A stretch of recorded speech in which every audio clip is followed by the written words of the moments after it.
Welcome to College Cooking, where we take stuff and make food. Today we're going to be making sugar cookies for Christmas. The only time that it's acceptable to sit in front of a dead tree and eat candy out of socks is Christmas. But I suppose cookies will do. Is that appropriate? It was just the one. Our great aunt passed on this recipe to our family.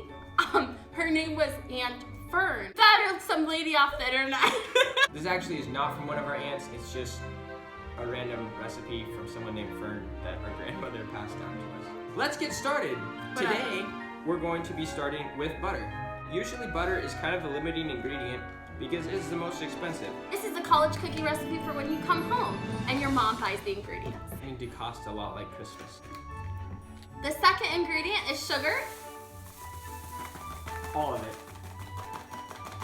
Sugar cookies, you know. And then we will add eggs to our butter and sugar mixture.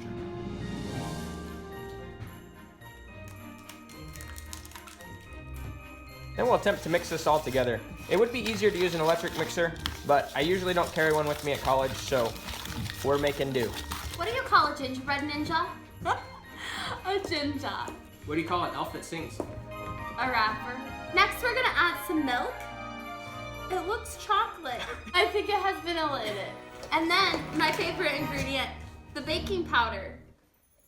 We like to include all of it, so we make sure that our cookies rise. The higher they rise, the more people think that they're eating. It's biological, it's mental, because as your cookies rise, you feel like you're eating more.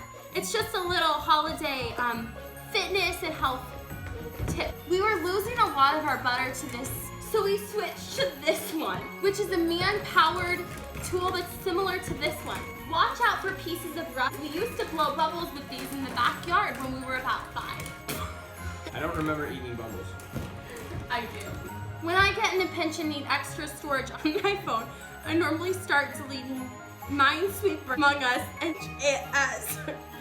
Brain training apps. Egg PhD folder first. So while my lovely assistant is finishing mixing the cookie dough, I'm gonna go ahead and get started for the rolling out process. There's a mat for rolling out the cookies on. If you don't have that at your disposal, parchment paper works. Grab a piece of that, lay that down on the counter. Now that all of the dough is mixed, we're going to put this in the freezer so that it increases the speed of the process of chilling. Alright, so we chilled the cookie dough in the freezer for probably about 20 minutes, get a little bit firmer. So we're gonna take some flour and just sprinkle it down on our parchment paper, throw down a ball of cookie dough, and just roll it out. You can use a rolling pin, a glass, a bottle, whatever you got laying around.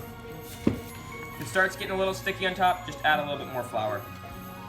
You can roll these out as thick or as thin as you want. This is probably a little bit on the thinner side. Cookie cutters are fun. You can kind of choose whatever you like. We have some stars, some bells, Christmas trees, or whatever else you want that's fun.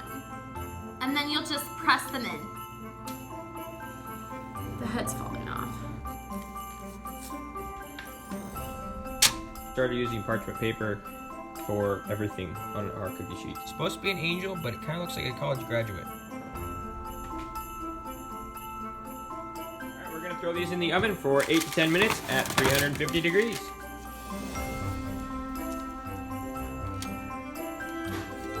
So we have the cookies all cooled down and we are ready to make some frosting. Late morning, I wake up early. It's December 25th. We're gonna start with a 3rd cup of butter, and I have an electric mixer. It's all about the connections, you know. And then add our powdered sugar, about 2 cups. Beat the powdered sugar and the butter together, and you're gonna add a little bit of vanilla. I don't really know how much. Again, kind of weak. And then you're gonna add your last bit of powdered sugar. You can do like in between like 2 to 3 more cups or whatever kind of looks right. So next we're going to be making colors, and I think it's important to look at what shapes of cookies, what kinds of cookies we have that we're trying to make. So with these, I'd say we have kind of 4 different colors. So we're going to start by dividing the frosting up into 4 different portions, somewhat equal.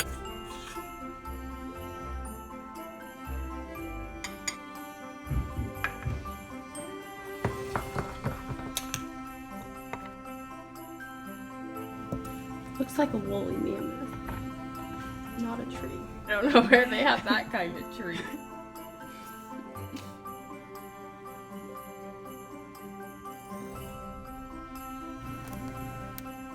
As you can probably tell, I'm not much of a cookie decorator myself, so I usually let my siblings do it.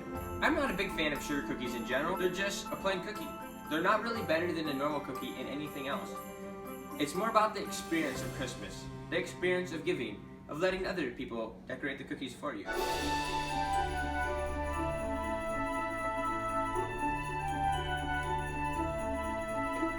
Thank you for watching another episode of College Cooking. I hope you enjoyed it. I hope you learned something. If you didn't, feel free to watch again. And as always, don't be afraid to try new things.